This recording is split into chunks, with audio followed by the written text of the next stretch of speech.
Ma plebe no più un comportement. Parfait pour Dieu now. Ma plebe no più un comportement. C'est pour la vie que je peux crier. Qu'un bon Dieu, c'est pour l'union à moi. Prier. C'est pour l'union à moi. Bonjour à tous, bienvenue à cette nouvelle édition de l'école dominicale en ligne, l'EDEL. Je me présente, mon nom est le frère Pierre-Josué Chaudry et il me fait plaisir de vous accueillir à nouveau dans ce moment où est-ce que nous allons apprendre et étudier sur la parole de Dieu. L'EDEL. L'EDEL, c'est quoi? Comme d'habitude, on veut redéfinir ce qu'est l'EDEL. L'EDEL, c'est tout simplement une occasion où est-ce qu'on fait une pause en famille pour étudier la parole de Dieu en famille, pour être transformé en famille. Notre objectif, être conforme à l'image de notre Sauveur et Seigneur Jésus-Christ. En ce moment, je vais vous inviter à courber nos têtes pour inviter notre Seigneur dans ce moment d'étude. Prions ensemble. Céleste Père en Jésus-Christ, encore une fois, on s'approche de ton trône de grâce. On s'approche de ton trône de grâce pour te dire merci, pour te dire merci pour ce moment que tu nous donnes de plonger dans ta parole. Merci de ce que tu nous as sauvés. Merci de ce que tu vas témoigner en premier de ton amour envers nous.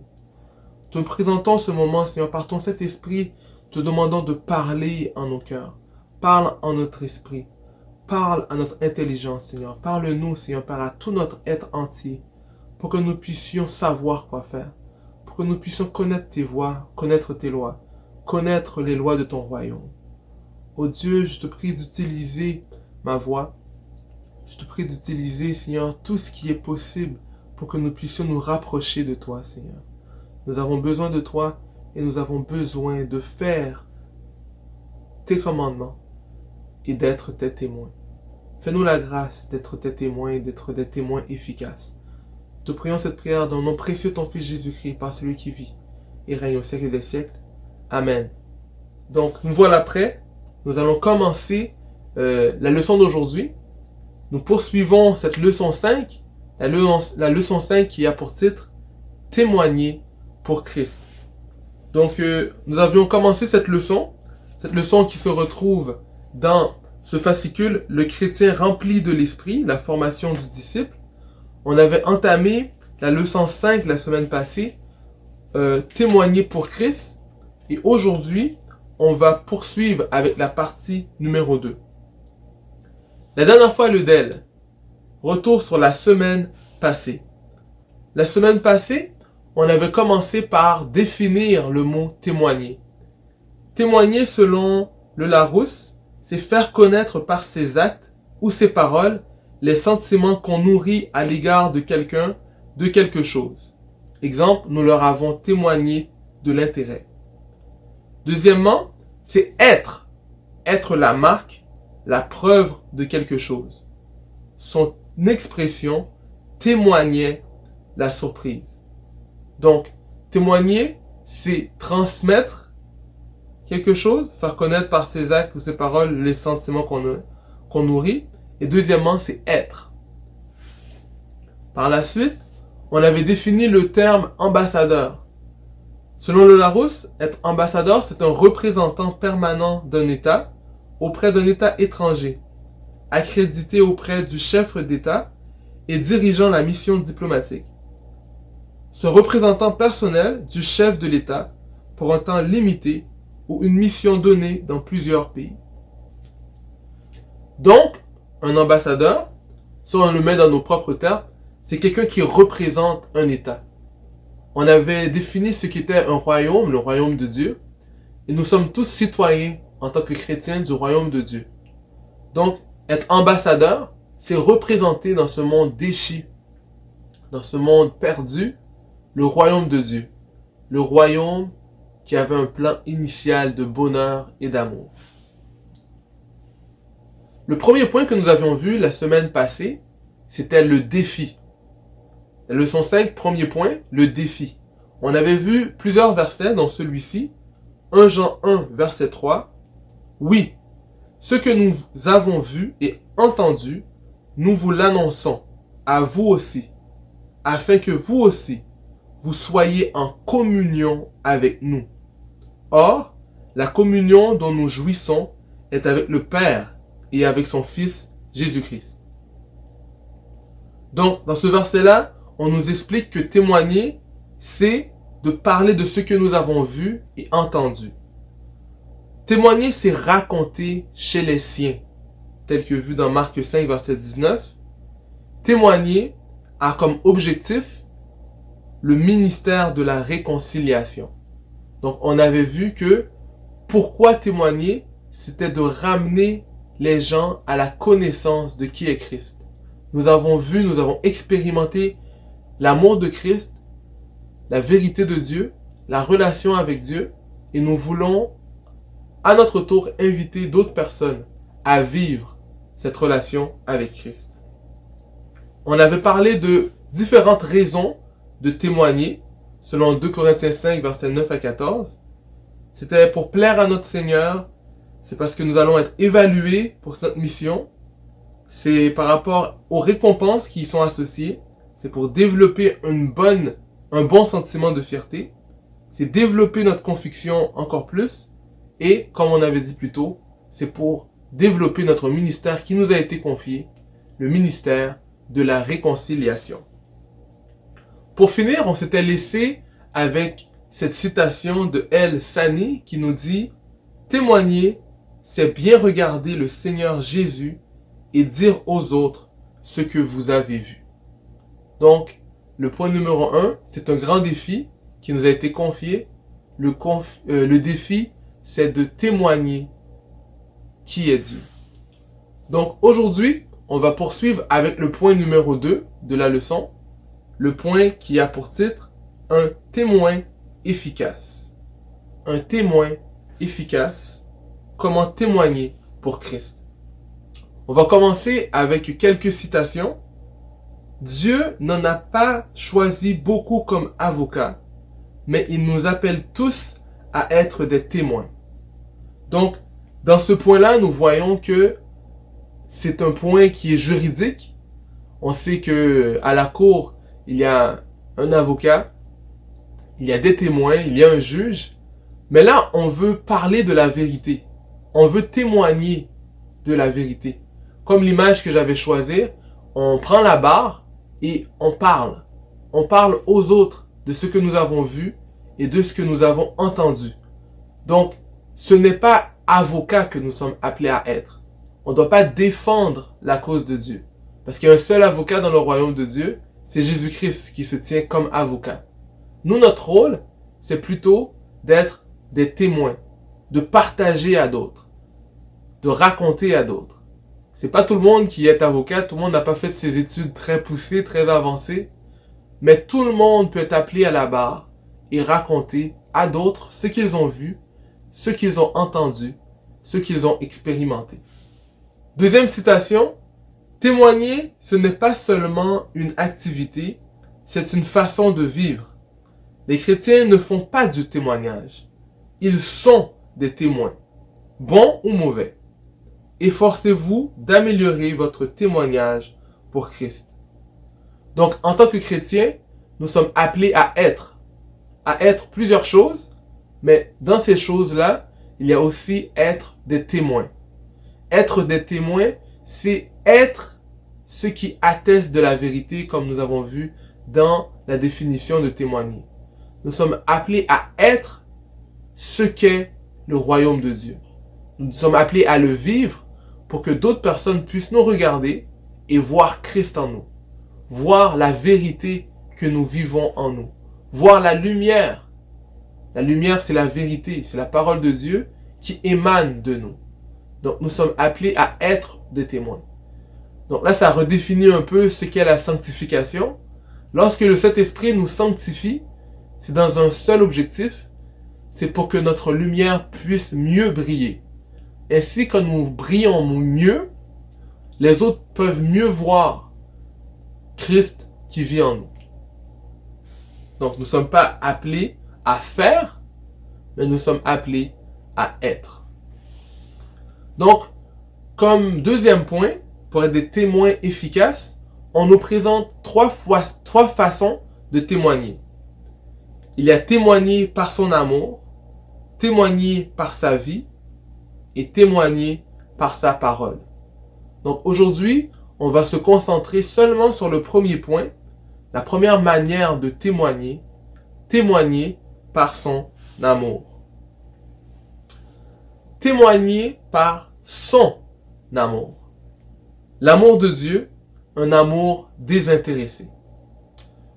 Je me rappelle un peu, il y a quelques mois, dans une session que nous avions eue avec les moniteurs, on avait parlé de l'amour désintéressé de Dieu.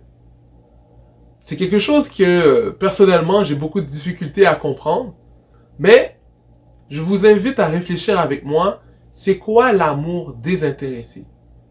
Dans la société dans laquelle on vit, c'est très difficile de comprendre qu'un amour peut être désintéressé. Un amour désintéressé, c'est tout simplement un amour qui ne recherche pas son intérêt. C'est un amour qui agit, qui fait tout plein de choses sans rien s'attendre en retour. Ça, c'est l'amour de Dieu. Et nous sommes appelés à témoigner de ce type d'amour-là. Quand nous témoignons de l'amour de Dieu, est-ce que nous nous attendons à quelque chose en retour? Est-ce que nous nous attendons que d'autres personnes fassent des choses en retour parce que nous avons présenté Christ? Nous leur avons partagé Christ, donc en retour, ils doivent faire quelque chose pour nous. Non, c'est pas ça que de bien témoigner l'amour de Dieu, mais l'amour de Dieu doit être empreint de cet amour désintéressé qui fait tant sans rien s'attendre en retour. L'amour de Dieu, un amour désintéressé. Pour mieux discuter de cet amour, on nous appelle dans la leçon à retrouver plutôt 3 qualités de l'amour de Dieu qui nous aident à devenir de meilleurs témoins. Donc l'objectif, c'est d'être de bons témoins. Des bons témoins de quoi? Du royaume de Dieu, de l'amour de Dieu, de la vérité de Dieu. Mais principalement, dans ce point ici, témoigner de l'amour de Dieu. Donc pour trouver ces 3 qualités de l'amour de Dieu, on nous appelle à lire le chapitre de l'amour dans 1 Corinthiens 13, du verset 4 à 7. 1 Corinthiens 13, verset 4, à 7. On va essayer de faire cette lecture en ayant en tête de retrouver 3 qualités qui parlent de l'amour de Dieu. Lisons ensemble. L'amour est patient. Il est plein de bonté. L'amour. Il n'est pas envieux. Il ne cherche pas à se faire valoir. Il ne s'enfle pas d'orgueil. Il ne fait rien d'inconvenant. Il ne cherche pas son propre intérêt. Il ne s'aigrit pas contre les autres. Il ne trame pas le mal. L'injustice l'attriste. La vérité le réjouit. En toute occasion, il pardonne. Il fait confiance. Il espère. Il persévère. L'amour de Dieu. Donc après cette lecture, moi je penserais que tout ce qui a été dit peut être bénéfique, peut être bon pour être des bons témoins, pour améliorer notre type d'amour, pour témoigner de l'amour de Dieu. Mais, tel que demandait la leçon, j'ai sélectionné 3 caractéristiques ou bien 3 qualités de l'amour de Dieu qui nous aideraient, nous, à être de bons témoins. Donc les voici.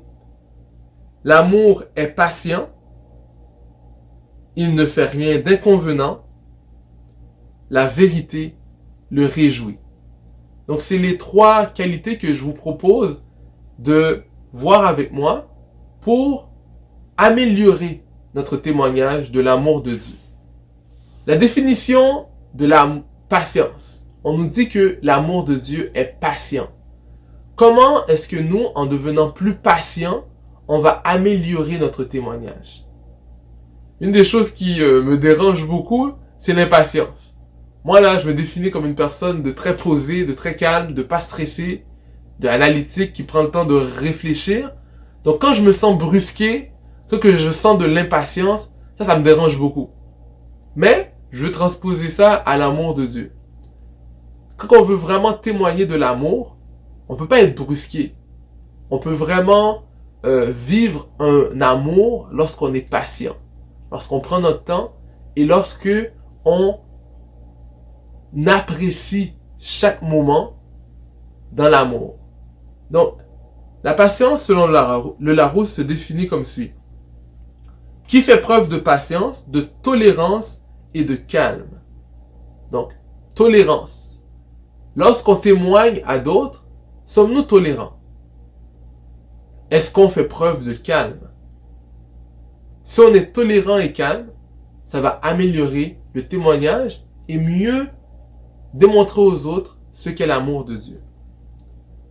Qui supporte l'attente avec calme. Donc nous, on a une mission, on l'avait vu dans le premier point, on veut ramener tout le monde à Christ dans le ministère de la réconciliation. On veut joindre le travail de Christ qui veut ramener toutes les choses à lui, le ministère de la réconciliation.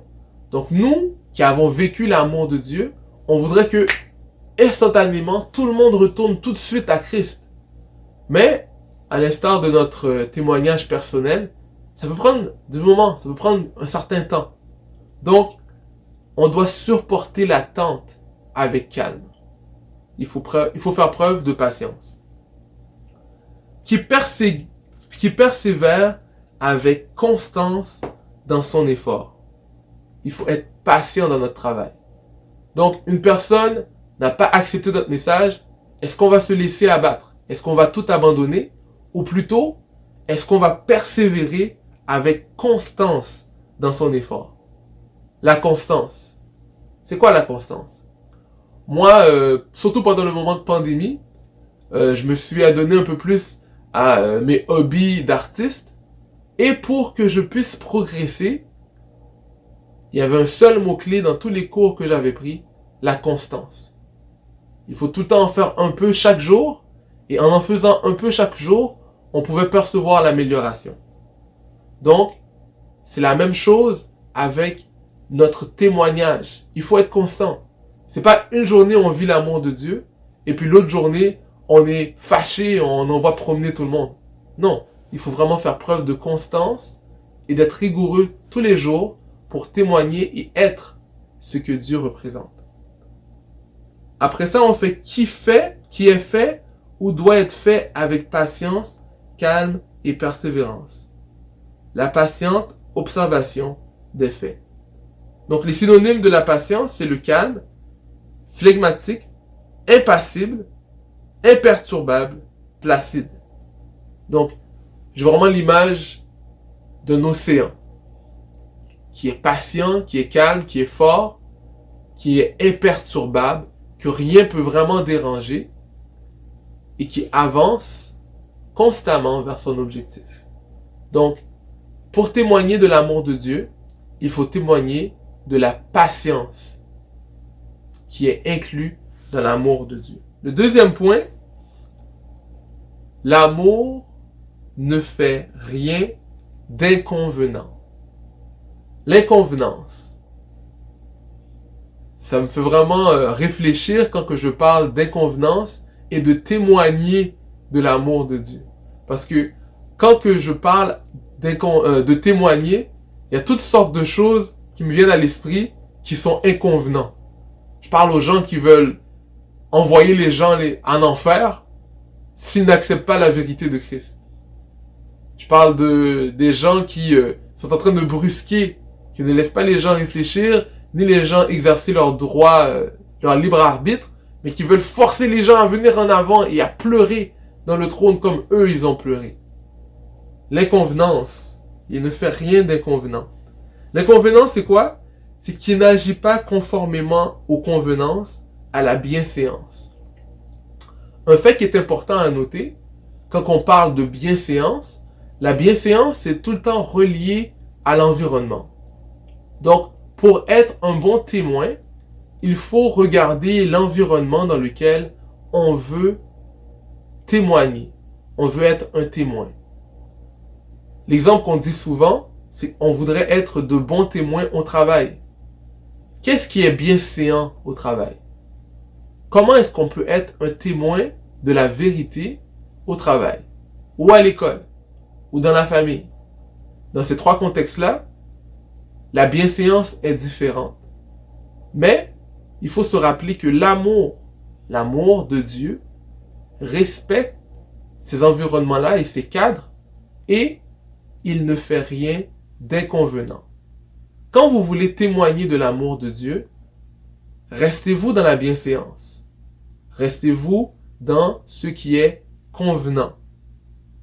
Donc là, pour améliorer notre témoignage, je vous invite à réfléchir et de rester dans la bienséance. Parce que l'amour de Dieu ne fait rien d'inconvenant. Les synonymes d'inconvenant, c'est de choquant, de désinvolte, de discourtois, de grossier, d'impoli, d'incorrect. L'amour de Dieu est correct. Il n'est jamais incorrect. On parle d'indécent, de mal élevé, de mal poli, de mal appris, de malséant, de malsonnant, de mufle. Tout ça, c'est inconvenant. Donc, je vous invite à réviser votre témoignage, à qui vous êtes, et de retirer tout ce qui est choquant, désinvolte, discourtois, grossier, impoli, incorrect, indécent, mal poli, mal appris, malséant, malsonnant, pour bien représenter et être un bon ambassadeur de l'amour de Dieu. Finalement, la qualité que je voudrais qu'on réfléchisse ensemble, c'est il se réjouit dans la vérité. La vérité, c'est l'amour de Dieu. La vérité, c'est le royaume de Dieu. C'est l'enseignement de Dieu. La vérité, en d'autres termes, avec un grand V, c'est Jésus-Christ. La vérité, c'est une personne, c'est Jésus-Christ. Donc, témoigner de Jésus-Christ, ça incite, ça implique que ça amène la joie. Ça amène que les gens se réjouissent. Se réjouir selon le Larousse. Mettre quelqu'un en joie. Cette nouvelle, je peux penser à cet évangile, réjouit tout le monde. Donc, littéralement, c'est faire plaisir à l'esprit, au goût. Le bon vin réjouit le cœur de l'homme. Un synonyme de se réjouir, c'est enchanter, faire plaisir, ravir. Donc, quand vous êtes témoin de l'amour de Dieu, est-ce que vous rendez les gens en joie? La joie, c'est quelque chose dans la Bible qui est bien défini comme c'est un fruit de l'esprit, la joie, mais c'est vraiment ce positivisme, cette joie, cette espérance, cette bonne humeur, la joie. Quand vous témoignez, est-ce que vous amenez les gens à se réjouir? Donc, c'est une question que je vous pose, qui m'a vraiment marqué, qui m'a vraiment amené à me réfléchir moi aussi. Est-ce que lorsqu'on témoigne de l'amour de Dieu, on amène les gens à être dans la joie? Je vous invite à amener les gens dans la joie lorsque vous témoignez à d'autres de l'amour de Dieu. En deuxième lieu, dans la leçon, comment témoigner de l'amour, on doit témoigner dans l'amour parce que c'est un commandement. Un commandement. On va le voir ensemble selon Jean 13, versets 34 à 35. Je vais lire pour vous. Je vous donne un commandement nouveau. Aimez-vous les uns les autres. Oui, comme je vous ai aimé, aimez-vous les uns les autres. À ceci, tous reconnaîtront que vous êtes mes disciples, à l'amour que vous aurez les uns pour les autres. Donc là, dans ce verset-là, on nous fait part d'un point très important pour témoigner de l'amour de Dieu. Il faut d'abord l'expérimenter. Oui, comme je vous ai aimé. Aimez-vous les uns les autres. Je voudrais que vous tous qui m'écoutez, qui avez accepté Jésus-Christ dans votre vie, vous puissiez vous rappeler comment est-ce que Dieu vous a aimé. Comment est-ce que Dieu a témoigné son amour envers nous. Je pense tout de suite à Jean 3, verset 16. Dieu a tant aimé le monde qu'il a donné son Fils unique, afin que quiconque croit en lui ne périsse point, mais qu'il ait la vie éternelle. Donc Dieu nous a donné ce qu'il avait de plus valeureux. Ce qu'il avait de plus valeureux, le Fils unique du Père. Le Fils unique, la perle des cieux, nous a été donnée. Je me rappelle encore de cette leçon que nous avons eue il y a quelques semaines. La perle de grand prix, Jésus-Christ, nous a été donnée. Donc, ça c'est l'amour que Dieu nous a témoigné. On était tous des personnes qui ne respectaient pas les commandements de Dieu. Mais Dieu nous a aimés malgré tout. On méritait la mort, mais Dieu nous a donné la vie. On méritait de ne pas avoir les bonnes choses dans ce monde, parce que nous avons fait les mauvais choix. Mais Dieu veut changer, veut faire volte-face sur toutes nos mauvaises décisions et nous faire hériter du royaume des cieux. Ça, c'est l'amour de Dieu. Ça, c'est le type d'amour que Dieu nous a fait connaître. Est-ce que c'est ce type d'amour que nous témoignons à d'autres personnes, à ceux qui nous entourent, nos frères et sœurs, nos amis, nos connaissances, les gens qui nous croisent, nos voisins? Est-ce que c'est de ce type d'amour-là que nous les faisons connaître? Parce que c'est en témoignant de ce type d'amour-là que le texte nous dit « À l'amour que vous aurez les uns pour les autres, c'est ainsi que les gens vont reconnaître que nous sommes des petits Christ, que nous sommes des disciples de Jésus-Christ. » Donc, c'est un commandement. Témoigner dans l'amour de Dieu, s'aimer les uns les autres, c'est un commandement et c'est un rappel de l'amour que Jésus-Christ nous a témoigné à nous. Ça se retrouve dans Jean 13. Jean 13, c'est vraiment dans ce passage-là qu'on nous explique le lavement des pieds. Et le lavement des pieds, c'est un moment où est-ce que Jésus-Christ a mis le comble de son amour. Où est-ce que Dieu a déversé son amour et puis que ça a débordé. Ça a été vraiment le plus haut niveau d'amour que Jésus a fait. C'est dans le lavement des pieds. Et c'est dans ce contexte-là que Jésus-Christ nous demande de faire comme lui, de mettre le comble dans l'amour que nous témoignons à d'autres pour que les autres reconnaissent que nous sommes ses disciples. Je vais terminer maintenant avec cette phrase, cette citation. Certaines personnes ne lisent jamais la Bible et ne vont que rarement à l'église. Si vous voulez qu'elles sachent ce que Christ peut faire pour elles, montrez-leur ce que Christ a fait pour vous. Témoignez pour Christ. Merci beaucoup de m'avoir écouté. C'est tout ce que nous avions aujourd'hui pour la leçon. Je vous invite à réfléchir sur ce sujet. Bon dimanche.